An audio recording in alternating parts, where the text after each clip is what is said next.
Today's podcast is brought to you in part by Real Marketing, the only marketing firm recommended exclusively by the Institute. Real Marketing utilizes over 25 years of expertise, and their products are built and customized for you to dominate any neighborhood, anywhere. Go to realmarketing4u.com. That's real marketing, the number 4, u.com. Also, look for past A State of Mind episodes with CEO David Collins as our guest.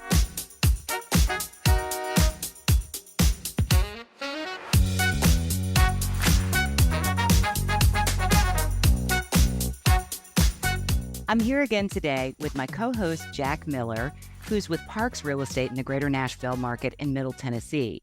Jack has specialized in luxury homes and relocation services for 2.5 decades. And Jack is having some technical challenges today, so you'll be able to hear him, but you won't be able to see him.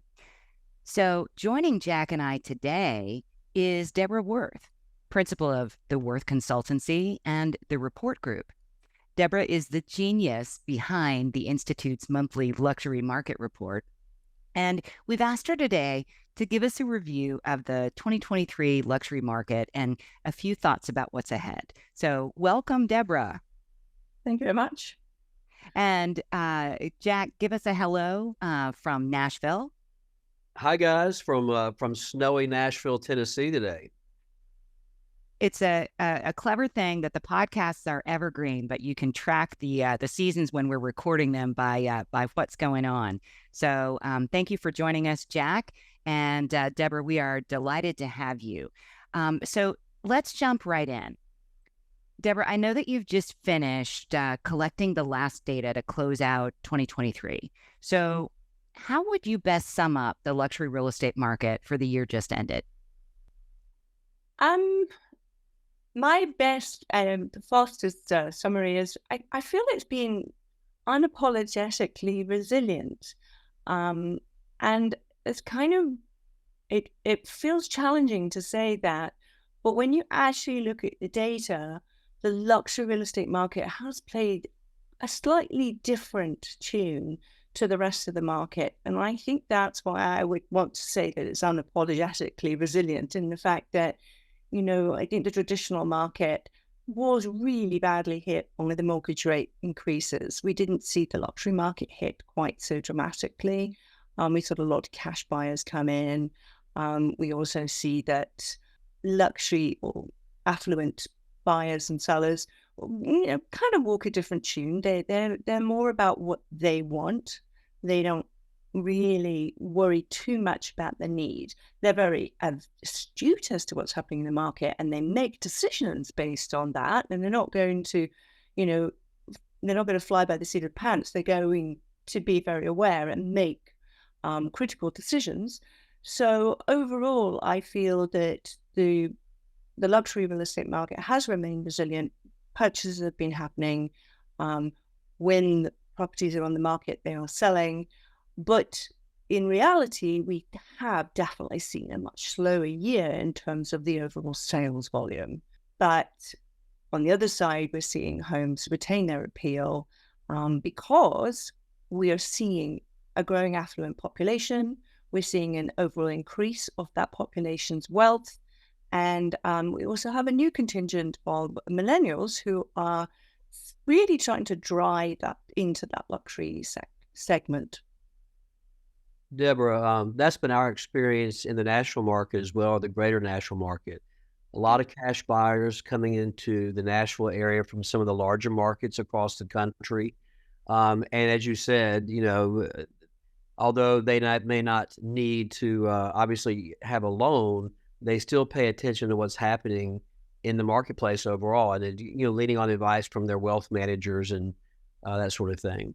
What about price performance? And granted, you know, everything's different in various markets across the country, but there were a lot of predictions made for 2023 regarding home prices. How did all that pan out? Well, quite interestingly, we actually saw a growth across.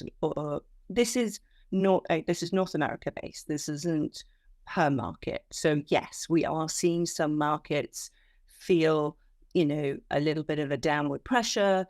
A lot of those markets, I think, who really, their prices became overinflated during the COVID period, are still feeling that pressure coming down on them.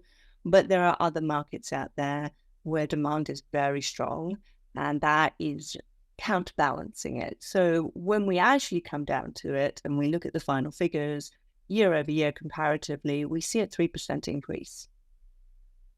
And I believe that, I think in the US, the prices in the traditional market rose 1.2%. So you see it's a slight change for the luxury market. It's they're prepared to spend the money. And we'll talk about why they're prepared to spend the money a little bit later today. Prediction-wise, I think we did predict it would be a pretty flat price increase market back in the beginning of 2023. We were affected, obviously, by some influences that nobody forecast, wars and all that kind of stuff. So that does impact what happens. But again, we saw some new realities come through. We saw very much consumers change what they were looking to purchase. And our dear old friend, Mr. Inventory, stepped in once again. It's quite interesting. I was having a conversation not long ago with somebody who said, before COVID, nobody really talked about the level of inventory in the luxury market. There was always plenty.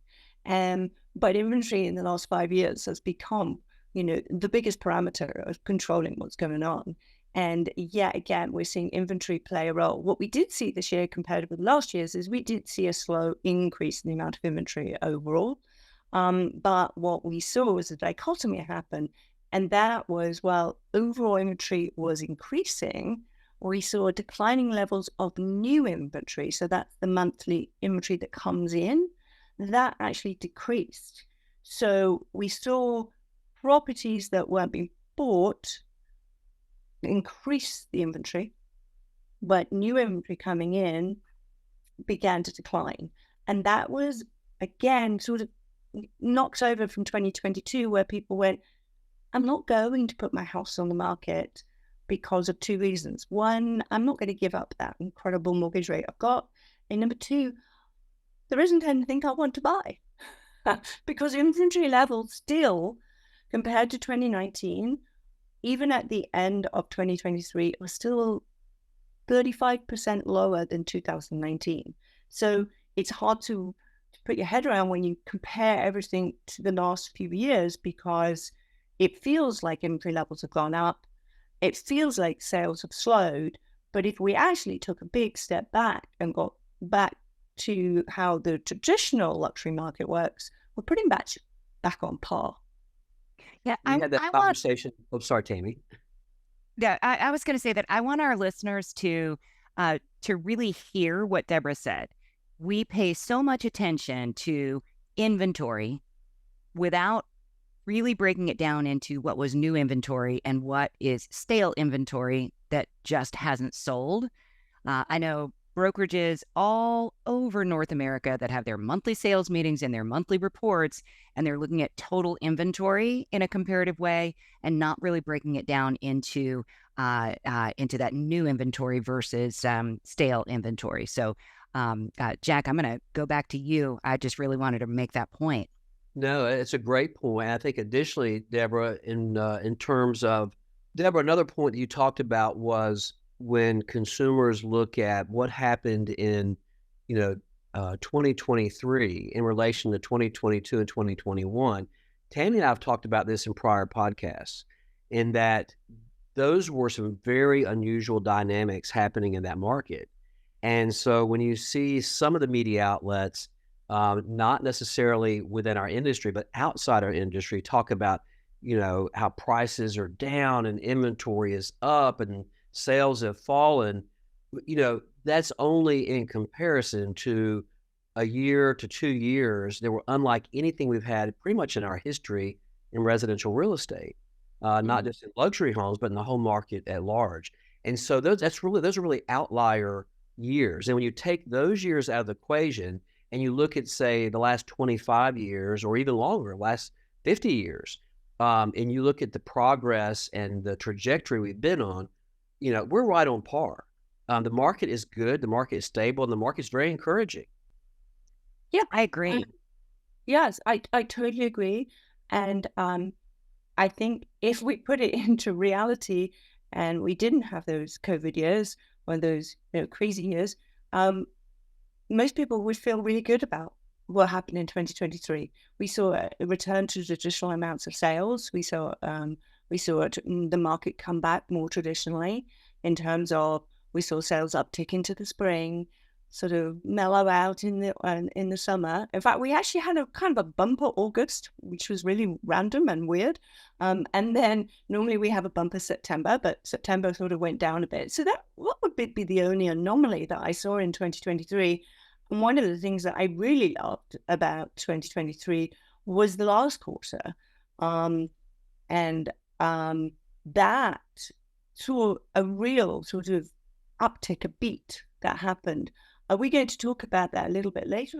We sure are. We sure are. Okay. So What I want to ask you, Deborah, before we get to that is we talk about changes, right? Like what changed during the year. And there were some significant changes in consumer demand. And you alluded to that at the top of the podcast.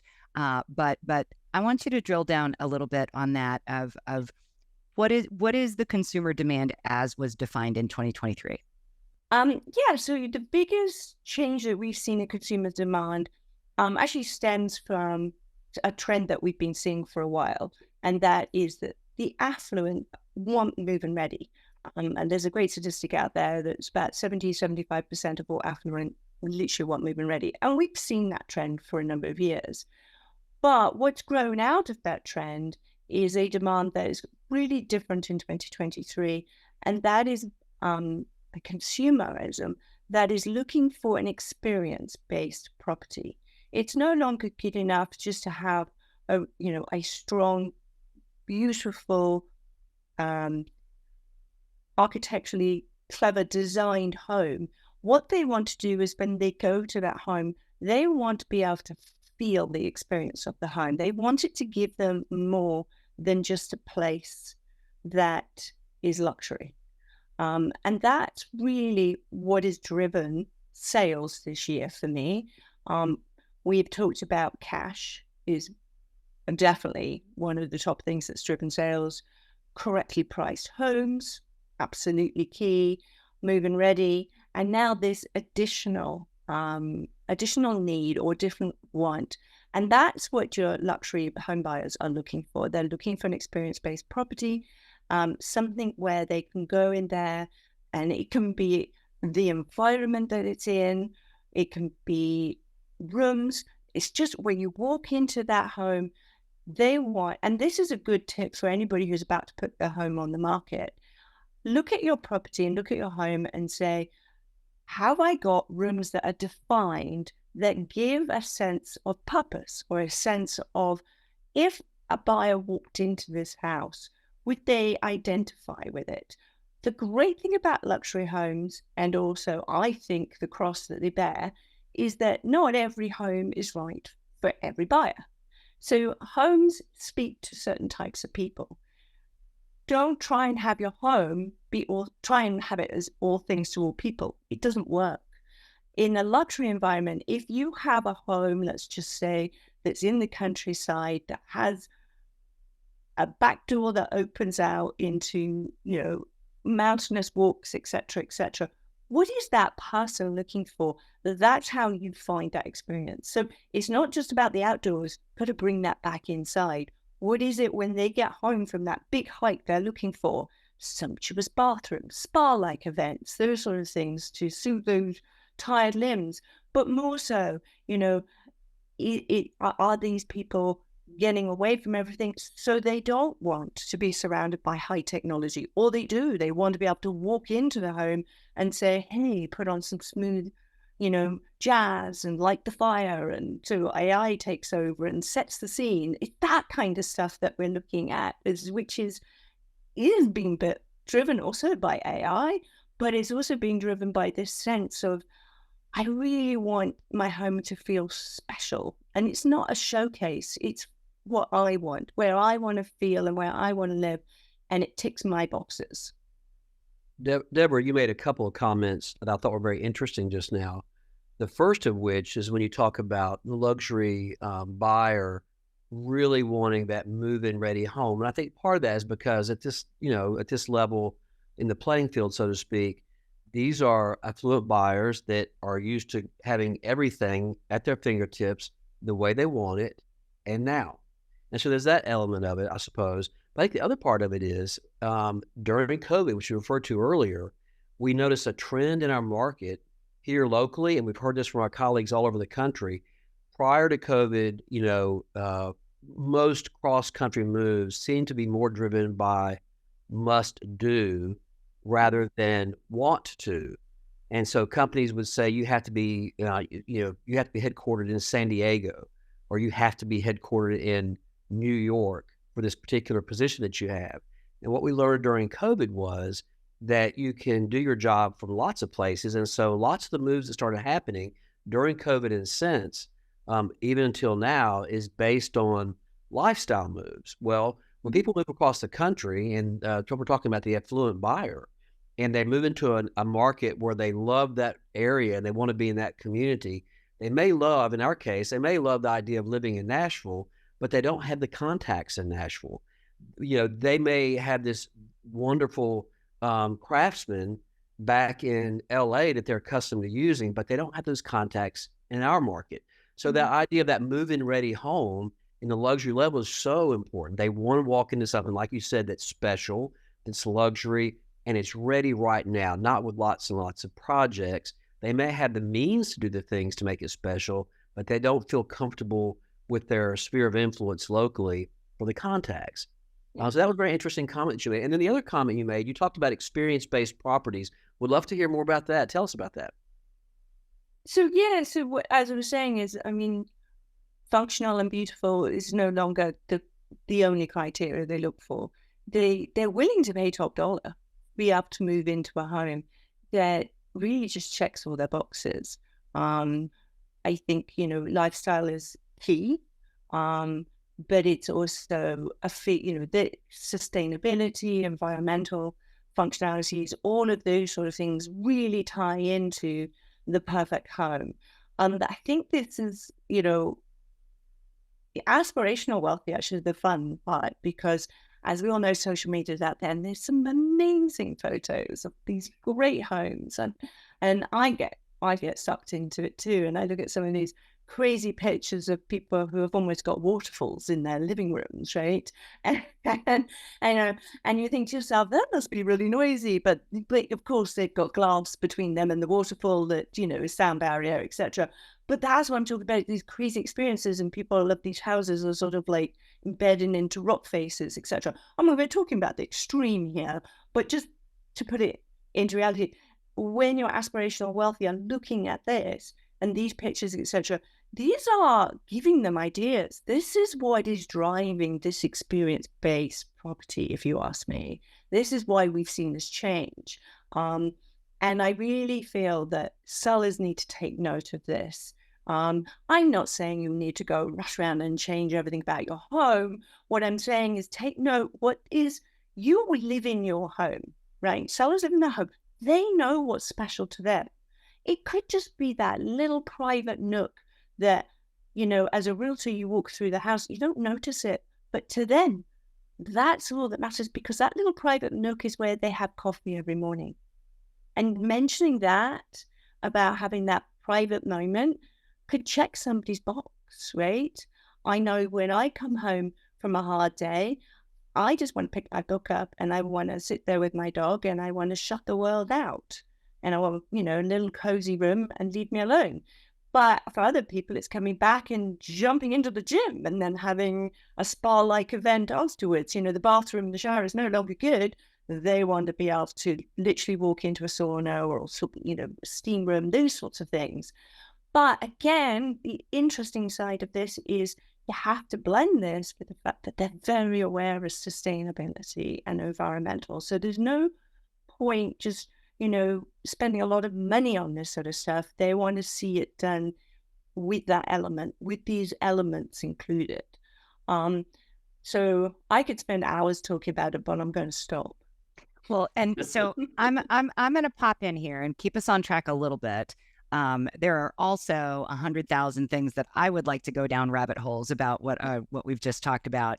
But we promised that we would talk a little bit about what happened in the third quarter of 2023, right? From my perspective, we all knew that we were starting out in 2023 in kind of a slump, right? That hit us at the at the end of 2022. So tell us, Deborah, what happened in the last quarter of 2023, and how does that feed into what we expect in 2024? Absolutely. So I just want to jump back one step before I go forward, because I think this is kind of important. So tying back why this experience based and this demand goes back to that new inventory level. So new inventory coming on wasn't providing a lot of these types of homes. So hence the reason why we saw sales slow. So we just want to make sure that we tie that back.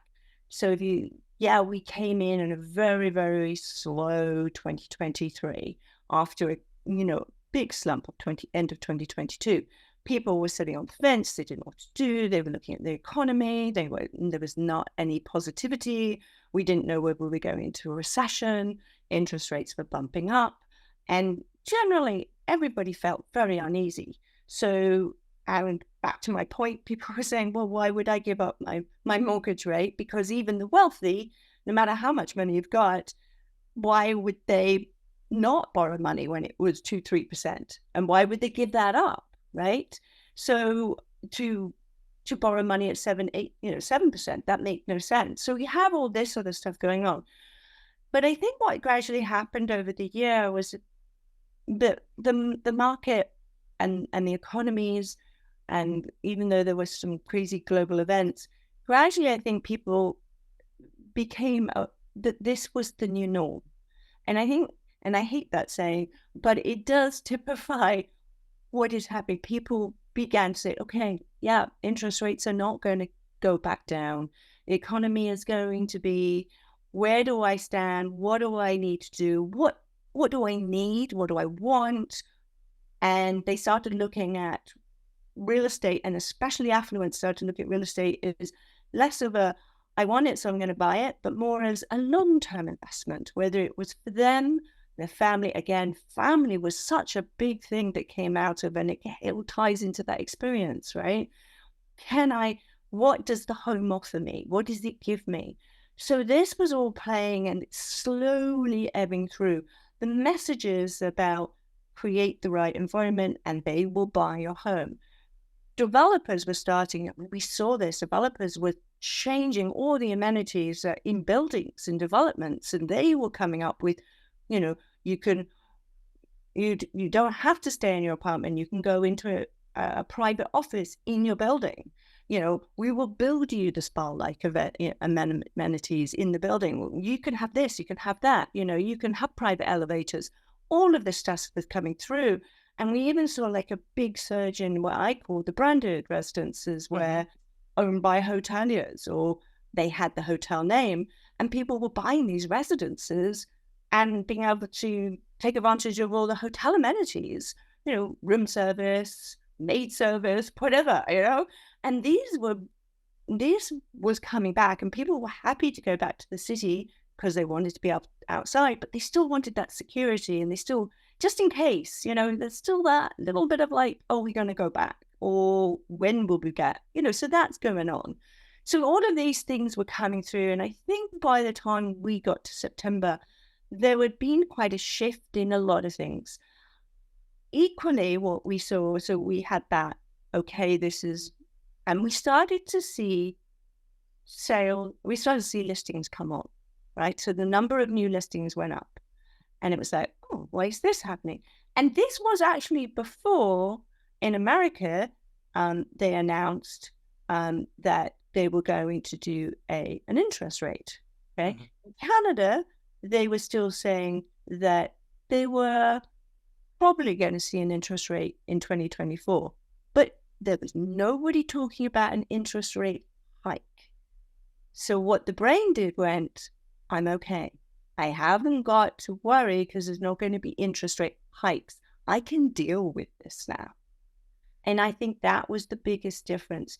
And then with the announcement that there would be in the future some interest rate drops, and then we got good news about the economy starting to be okay. We saw inflation start to come down, and it felt like everything had reached a point that we weren't going to go the wrong direction. And I feel that that's what happened. And we saw, yes, I know the numbers in 2022 had gone down, but we saw for the first time, we actually started to see more sales month over month. Both in October, November, and December, there were more sales. If that's not a trend of consumer confidence, I'd be really surprised because, like we said, the affluent they've got money, they can buy, but they still live in the same world as we all do. And they still want to know that nothing's going to come out of the woodworks and bite them. So I think that's the biggest message for me, was that very much we saw the economy stay up, interest rates flatten. And as a result, we're seeing people say, okay, I can put my house on the market. And because they're putting the house on the market, buyers are coming up. There's a pent-up demand. There's a massive pent-up demand for people, and especially if you've got the right home. But I do caution, and they do say what we don't want to do in 2024 is see massive interest rate drops, because that could actually be counterproductive. And the reason I feel it's counterproductive is if we see a big interest rate drop, what will happen is the market will flood.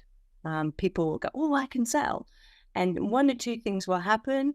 We'll see massive downward pressure on prices. And then, luxury people, most part, don't have to sell. So they'll just pull their listings back again. They'll just pull their house off the market because they're not going to sell at a lower rate than they purchased.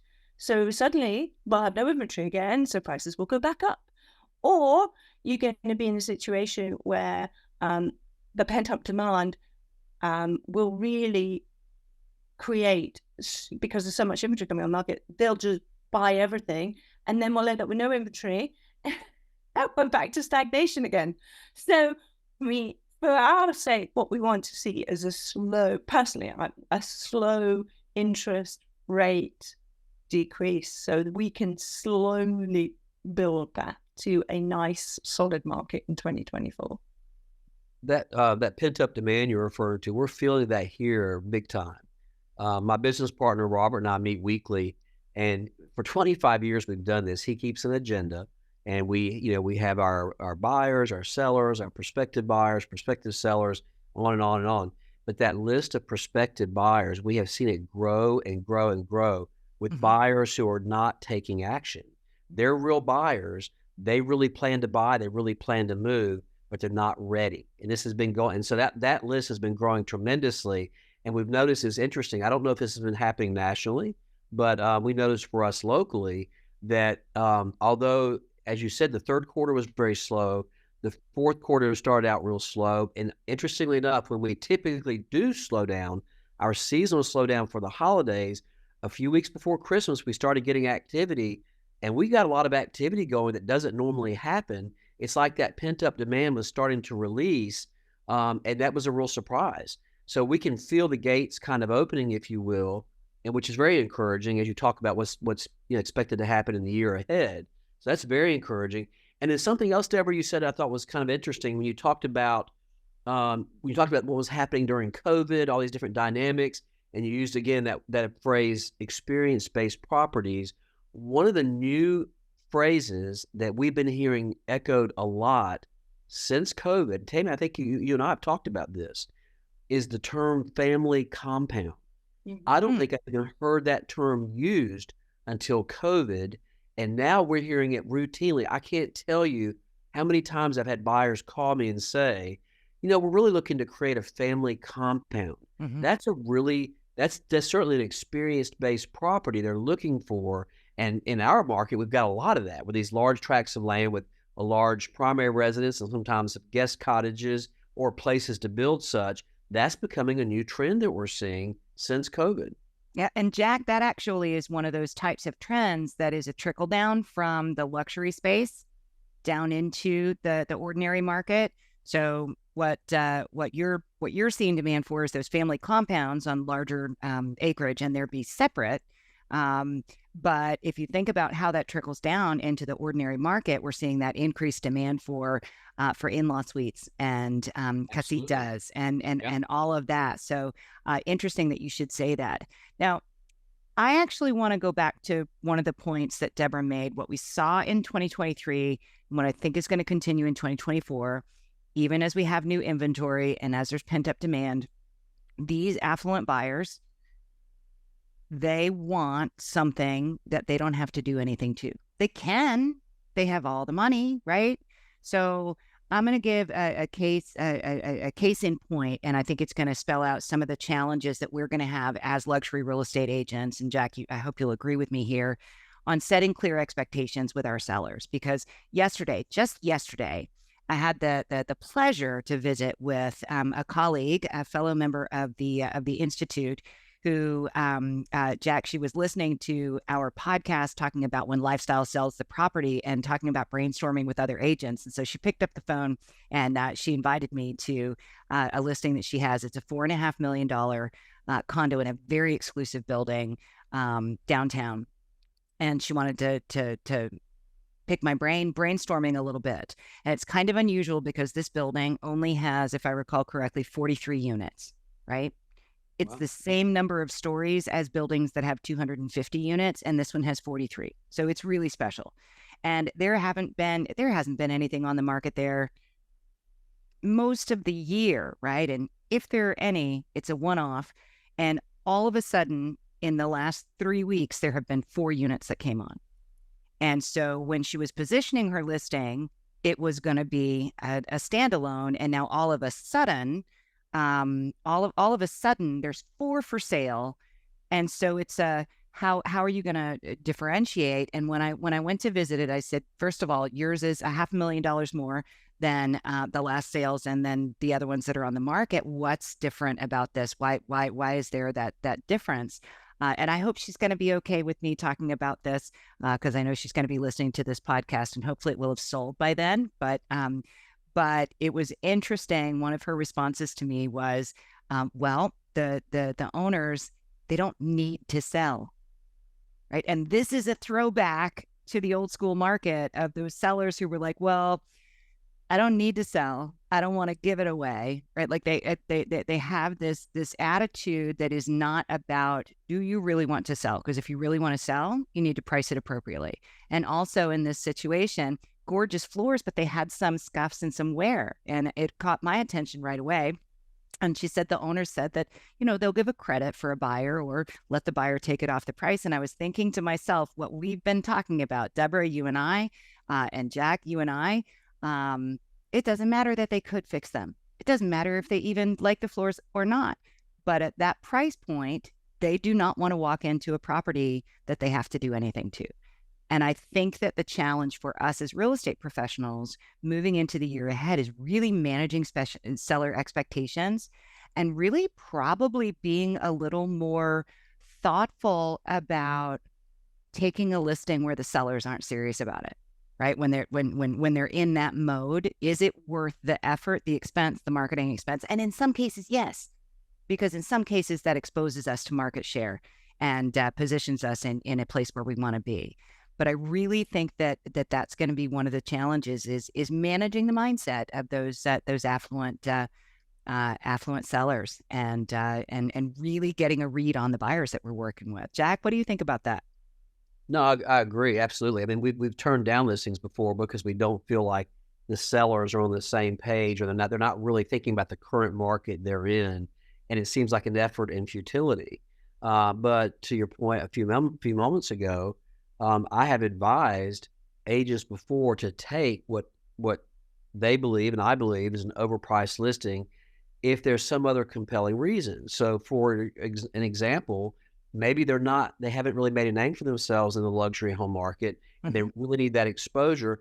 That may be the vehicle that kind of gets them into that market and gives them that exposure and allows other potential sellers to see how they market a property.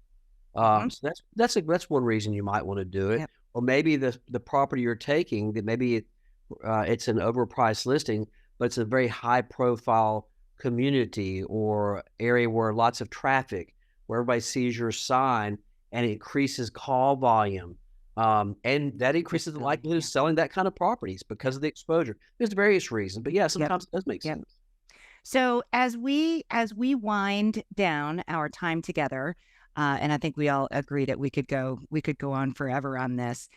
What I want you all to take away from this and stay on top of going forward is really understanding what's happening in the marketplace, not just in your own hyperlocal market, but how it compares to others geographically. And Deborah does a yeoman's job of putting this report together every single month, right? Mhm. And really drilling into to what's happening and trends.